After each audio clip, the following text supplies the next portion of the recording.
नमस्कार, आप सभी का स्वागत है इस वीडियो में। आज इस वीडियो में हम जानेंगे कि अगर आपका बिज़नेस नया है तो आप शुरुआत में उस बिज़नेस में कैसे कस्टमर्स को लेके आ सकते हो, और देखेंगे कि अगर आपको बिज़नेस करते हुए कुछ टाइम हो गया है तो आप कैसे नए कस्टमर्स को अपने बिज़नेस की ओर अट्रैक्ट कर सकते हो और अपने बिज़नेस को और अपने प्रॉफिट को काफ़ी ज़्यादा बढ़ा सकते हो। तो इसमें हम एक ऐसी गलती के बारे में डिस्कस करेंगे जो ज़्यादातर बिजनेसमैन अपने बिजनेस में करते हैं, और उससे उसको आप अपने बिजनेस में ठीक करके कैसे अपना प्रॉफिट को अचानक बढ़ा सकते हो और कैसे ज़्यादा कस्टमर्स को अपने बिजनेस की ओर लेके आ सकते हो। तो अब मैं सबसे पहले अपने डैशबोर्ड पे आ जाता हूँ जिससे कि आपको समझने में आसानी हो। तो इसमें अगर हम बात करें तो सबसे पहले जो कोई भी बिज़नेस, ज़्यादातर बिज़नेस ओनर अपने बिज़नेस में गलती करते हैं वो है मार्केटिंग में। वो अपने बिज़नेस में मार्केटिंग्स में या तो मार्केटिंग करते ही नहीं है, अगर करते भी हैं तो पैम्पलेट्स और इन चीज़ों पे ज़्यादा डिपेंडेंट होते हैं। यानी कि जो पहले से चले आ रहे हैं, जो ट्रेडिशनल तरीके हैं उनमें उनका वो यूज़ करते हैं, और उसमें यकीन मानिए रिज़ल्ट बहुत कम आता है। उसमें आप कभी भी ज़्यादा प्रॉफिट या ज़्यादा रिज़ल्ट जनरेट नहीं कर सकते। तो मार्केटिंग और ब्रांडिंग, आपके बिज़नेस की ब्रांडिंग काफ़ी ज़्यादा ज़रूरी है, जिसको लोग काफ़ी ज़्यादा छोड़ देते हैं। अब देखिए मैकडोनल्ड हो गया, ये इतना बड़ा ब्रांड कैसे बना? ये एक एक जो स्पेसिफिक सिग्नल है, इन्होंने मार्केटिंग सिग्नल एक स्पेसिफिक रखा और अपने जो कस्टमर्स का जो ऑडियंस है उनको सेलेक्टेड रखा और अपने बिज़नेस को ब्रांड बना दिया। अब ज़रा देखिए कि होता क्या है कि अगर मैं कहूँ तो ये जो बॉक्सेस है, ये मान लीजिए कि आप जो आपके बिज़नेस और आपका कॉम्पिटिटर्स हो गए, इसमें से एक आपका बिज़नेस हो गया और बाकी के आपके कॉम्पिटिटर्स हो गए। कॉम्पिटिटर से मेरा मतलब है जो मार्केट में सेम आपके जैसा बिज़नेस कर रहे हैं।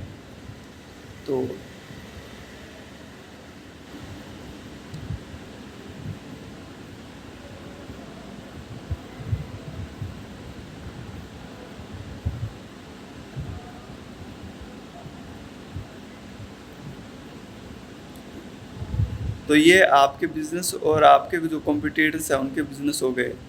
तो अब असल में देखिए होता क्या है, ये मान लीजिए आपके कस्टमर्स हैं, जो अगर एक हॉस्पिटल के एग्जांपल से चले तो मान लीजिए ये जो 3 है ये हॉस्पिटल्स हो गए, जिसमें से एक आपका है और बाकी 2 आपके कॉम्पिटिटर्स हैं।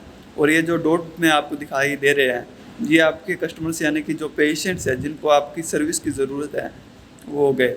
तो अब होता क्या है, इसमें से कुछ इस ए जो शॉप है इस पे डिवाइडेड है, कुछ पेशेंट इस पे जाते हैं, कुछ पेशेंट इस बी जो हॉस्पिटल इसमें जाते हैं, और कुछ कस्टमर जो है वो आपके पास आते हैं। जो होता है क्या कि जो कस्टमर्स है वो डिवाइडेड रहते हैं। और इसके अलावा अगर बात करें तो कुछ ऐसे भी कस्टमर्स होते हैं जो नए होते हैं। बाकी ऐसा कैसे हो सकता है कि ये जो सारे कस्टमर्स है ये आपकी ओर अट्रैक्ट हो जाए, ये बाकी के जो 2 बिज़नेस हैं उनको छोड़ के आपके पास ही जाए। और जो कुछ जैसा मैंने बताया नए कस्टमर्स भी होते हैं जो मान लीजिए किसी दूसरे जगह से शिफ्ट हुए हैं या कैसे भी नए जो आपके एरिया में आए हैं वो भी आपके पास आ जाए, वो किसी और के पास ना जाए। इससे क्या होगा कि बाकी कॉम्पिटिटर्स का जो कस्टमर है वो भी आपके मिल गया, और आपके कस्टमर थे वो तो आपके पास है ही। और इससे क्या होगा, आपके जो कस्टमर्स बढ़ जाएंगे और आपका जो बिज़नेस है वो काफ़ी ज़्यादा बढ़ जाएगा। तो इसमें ये मार्केटिंग कर कैसे सकते हैं आप, कैसे मार्केटिंग की मदद से आप कॉम्पिटिटर्स के कस्टमर्स को भी ले सकते हैं और कैसे नए कस्टमर्स को भी अट्रैक्ट कर सकते हैं। तो मार्केटिंग में अगर हम बात करें तो जो 2 तरीक़ों से मेनली मार्केटिंग होती है, एक होता है फिज़िकल यानी कि जो ट्रेडिशनल तरीके हैं वो हो गए, और दूसरे होते हैं डिजिटल तरीके। डिजिटली भी मार्केटिंग होती है जिसे हम डिजिटल मार्केटिंग, डिजिटल एडवर्टाइजमेंट या इंटरनेट एडवर्टाइजमेंट या इंटरनेट मार्केटिंग के नाम से भी जानते हैं। तो जो ये फिज़िकल तरीके हैं इसमें क्या होता है कि आप मान लीजिए आप अपने बिज़नेस कार्ड को बनवाते हैं, ये पैम्पलेट्स, सबसे पहले अगर बात करें पैम्पलेट्स जो मोस्ट कॉमन है, आप पैम्पलेट्स छपवाते हैं अपने और उनको डिस्ट्रीब्यूट करवा देते हैं किसी न्यूज़पेपर वाले से या कैसे भी। और अगर बात करें तो न्यूज़पेपर में आप शुरुआत में अपनी एडवर्टाइजमेंट करते हैं, न्यूज़पेपर में आप टाइम टू टाइम एडवर्टाइज़ करते रहते हैं। और अगर बात करें तो आप अपने खुद के बिज़नेस कार्ड बनवा के रखते हैं, तो ये बिज़नेस कार्ड आप जब भी किसी से मिलते हैं तो उनको दे देते हैं, जिससे कि वो आपके बिज़नेस के बारे में जान जाते हैं। और और भी कई तरीके होते हैं जिनको आप यूज़ करते हैं अपने बिज़नेस में। तो इसमें अगर मैं मेनली अगर लेके चलूँ तो ये क्या है, ये सारे तरीके आपको बहुत ज़्यादा कॉस्टली पड़ते हैं, जो फिज़िकल तरीके मैंने जो आपको बताए।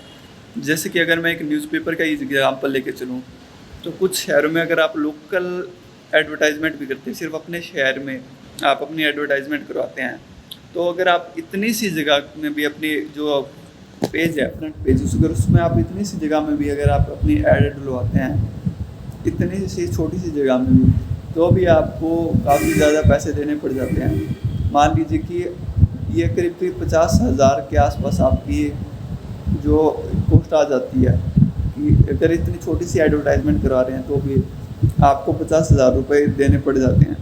और अगर बात करें इससे बड़े अगर साइज़ में अगर आप एडवर्टाइजमेंट करवाते हैं न्यूज़पेपर में, अगर आप साइज़ को अपने जो ऐड का साइज़ उसको अगर बड़ा रखते हैं, तो ये 1 लाख से भी ऊपर चली जाती है, 1 से 1.5 लाख तक की आपकी कॉस्ट चली जाती है। और उससे रिज़ल्ट भी इतना ज़्यादा बढ़िया नहीं रहता है।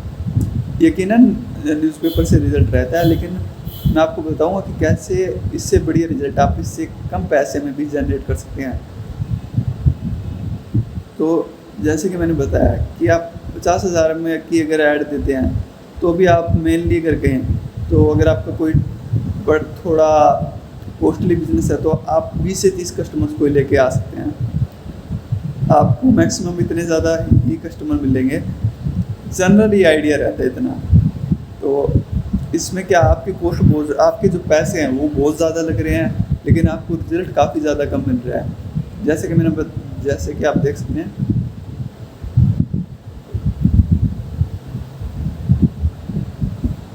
रिजल्ट आपको कम मिलता है इससे, और इसमें कॉस्ट आपकी ज़्यादा रहती है। तो आप कैसे ऐसा कर सकते हैं कि आप जो 20 से 30 कस्टमर को लाने में 50,000 रुपये लगा रहे थे, वो आपका 10 से 15,000 में भी काम 15,000 में ही काम हो जाए। और या फिर अगर 50,000 आप लगा रहे हैं, तो उसमें आप कैसे 20 से 30 की जगह 100 कस्टमर से लेके आ सकें, कैसे आपको होगा। तो इसमें आप डिजिटल एडवर्टाइजमेंट का सहारा ले सकते हैं। आप डिजिटल एडवर्टाइजमेंट का यूज़ कर सकते हैं। इसमें क्या है, आप फेसबुक पे ऐड लगा सकते हैं, आप इंस्टाग्राम पे ऐड लगा सकते हैं, आप गूगल में अपनी ऐड दे सकते हैं। इससे आपको काफ़ी ज़्यादा कस्टमर्स ऑनलाइन मिल जाएंगे। और इसके अलावा और भी कई जो सोशल मीडिया प्लेटफॉर्म्स होते हैं, आप अपने बिजनेस के अनुसार उनमें ऐड दे सकते हैं। जैसे कि आप यूट्यूब में भी ऐड दे सकते हैं, और आप इंस्टाग्राम का भी यूज़ कर सकते हैं। अब इन पे क्या होता है, जब आप फेसबुक, यूट्यूब और इंस्टाग्राम पे ऐड देते हैं, तो इसमें आपको यकीन माने बहुत कम पैसे में आप बहुत ज़्यादा रिजल्ट जनरेट कर पाते हैं। कैसे?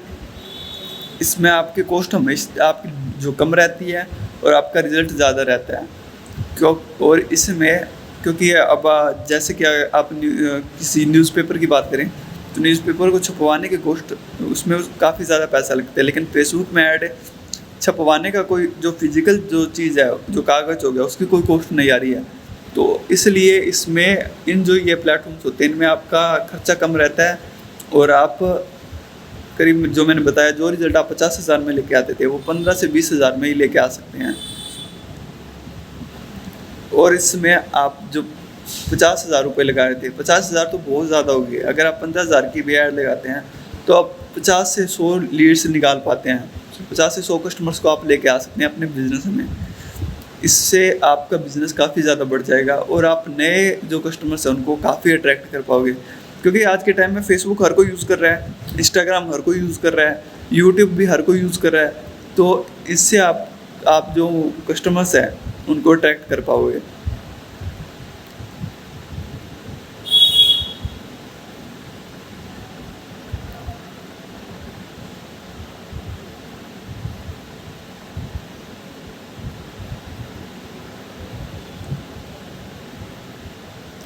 अब मैं इस चीज़ को आपको थोड़ा और डिटेल में समझाऊंगा कि आप ऑनलाइन अपने बिज़नेस को कैसे बढ़ाएंगे। तो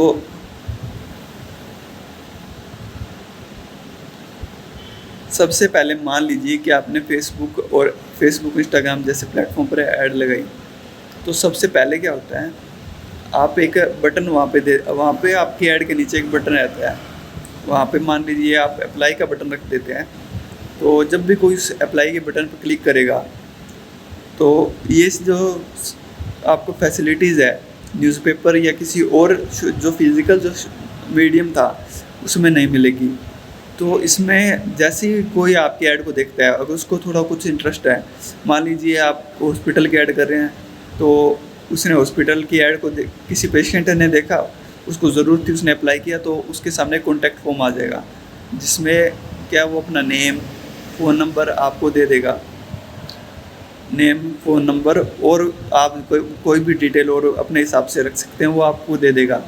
उसके बाद में ये जो तीसरा बॉक्स है, ये मान लीजिए आप है, तो आप जब आपके पास उनकी डिटेल आ गई है, तो आप कई सॉफ्टवेयर रहते हैं, उन सॉफ्टवेयर की मदद से, ये जो सॉफ्टवेयर मैं बता रहा हूँ इनका यूज़ करना बेहद आसान रहता है, एक कॉल करने से भी आसान इनका यूज़ होता है। तो आप इनका यूज़ करके उनको कॉन्टैक्ट कर सकते हैं, और आप उनको मैसेज दे सकते हैं, उनको व्हाट्सअप दे सकते हैं, और मैसेज और व्हाट्सअप से आप उनको कॉन्टैक्ट कर सकते हैं। या इसके अलावा अगर बात करें तो आप उनको कॉल भी कर सकते हैं, जिससे कि वो आपके पास आ जाएंगे। और आपका जो, अगर बात करूँ मैं, रेवेन्यू है वो काफ़ी ज़्यादा बढ़ जाएगा इससे, और आपका जो प्रॉफिट है वो काफ़ी ज़्यादा इससे इंक्रीज़ हो जाएगा। जो डिजिटल तरीके हैं उसमें आपको बहुत ज़्यादा बेनिफिट मिल जाता है, इससे आपकी सेल्स भी काफ़ी बढ़ जाती है। अगर आप डायरेक्ट सेल्स करना चाहते हैं तो ये आपके लिए बहुत अच्छा मीडियम हो सकता है। और अगर बात करें, इससे आपका जो बिज़नेस है वो काफ़ी बढ़ता ही बढ़ता है, और आपकी फ्री में ब्रांडिंग हो जाती है। डिजिटल मीडियम का आज आप देख सकते हैं हर जगह बेनिफिट है, और इससे सबसे अच्छी चीज़ जो ये होती है कि आप नए कस्टमर्स को अट्रैक्ट कर पाते हैं। कोई भी कस्टमर अगर एक बार आपसे सर्विस लेना शुरू कर देता है, तो अमूमन चांसेस ये ज़्यादा ही रहता है कि वो अब आपसे ही सर्विस लेता रहेगा। जैसे कि आप कहते हैं, आप अपना नाई हर वक्त चेंज नहीं करते, हर बार आप अपना नाई चेंज नहीं करते। आप जिस डॉक्टर के पास जाना शुरू कर देते हैं, आप हर बार उसी डॉक्टर के पास जाते हैं। तो इन सब में आपकी जो डिजिटल मार्केटिंग है वो काफ़ी ज़्यादा मदद कर सकती है। डिजिटल मार्केटिंग में अगर बात करूँ, तो आप इसको खुद किसी अच्छे डिजिटल मार्केटिंग कोर्स से सीख सकते हैं और वहाँ से कर सकते हैं, और आप सीख के खुद भी कर सकते हैं। और या अगर बात करूँ तो ये डिजिटल मार्केटिंग जो सर्विस है ये हम भी आपके लिए कर सकते हैं। कोई आप एक्सपर्ट से करा सकते हैं या किसी और एक्सपर्ट से करा सकते हैं, या फिर इसे हम भी आपके लिए करके दे सकते हैं। हमारी डिजिटल मार्केटिंग सर्विस एजेंसी है, तो आप नीचे कॉन्टैक्ट नंबर दिया होगा। अगर आप अपने बिजनेस की डिजिटल मार्केटिंग करवाना चाहते हैं तो आप हमें कॉन्टैक्ट कर सकते हैं। नीचे आपको जो नंबर है, मोबाइल नंबर, वो आपको शो हो रहा होगा। या फिर आप खुद भी डिजिटल मार्केटिंग सीख सकते हैं। इसमें आप कोई अच्छा सा कोर्स देख सकते हैं जिससे कि आप सीख पाएँ। बाकी डिस्क्रिप्शन में आपको लिंक मिल जाएगा कि अगर आप डिजिटल मार्केटिंग सीखना चाहते हैं तो आप कहाँ से सीख सकते हैं। इस पे मैंने कई फ्री वीडियोज़ भी बनाई है। बाकी आप पेड कोर्स ले सकते हैं जिससे कि आप और अच्छे से समझ पाएँ। बाकी लिंक आपको डिस्क्रिप्शन में मिल जाएंगे। और अगर आप कॉन्टैक्ट करना चाहते हैं तो नीचे दिए गए नंबर पे हमें व्हाट्सअप कर सकते हैं, या व्हाट्सअप का लिंक भी आपको डायरेक्ट डिस्क्रिप्शन में मिल जाएगा। और हमें व्हाट्सअप कर सकते हैं जिससे कि हम आपकी मदद कर पाएँ और आपका जो बिज़नेस है उसको आप अच्छे से बढ़ा पाएँ। अगर आपको ये वीडियो पसंद आई हो तो इस वीडियो को लाइक ज़रूर कीजिए। अगर चैनल पर नए हैं तो सब्सक्राइब ज़रूर कर दीजिए।